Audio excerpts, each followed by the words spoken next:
Hey guys, so in this video I'm going to show you how you can check Runway ML credits. So let's go and do that. Now, I assume that you are already logged in to your account. Now, here at the dashboard, select, I don't know, this last project that you edited in, and then go here at the top right corner where you will see these credits next to it.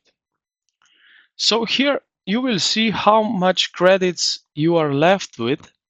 So if you click on see details, you will see here that it depends on which subscription you have.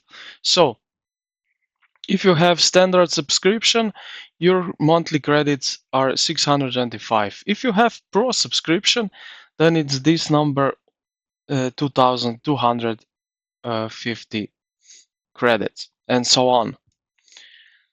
So yeah, also here you can check how much credits the tool will consume. So this is also nice to know. So you can check this thing out for yourself. And yeah, this is basically it. This is how you can check credits. And yeah, I hope this video helped you out. If you did, consider to like the video and subscribe to the channel. Thank you for watching, and I will see you in the next.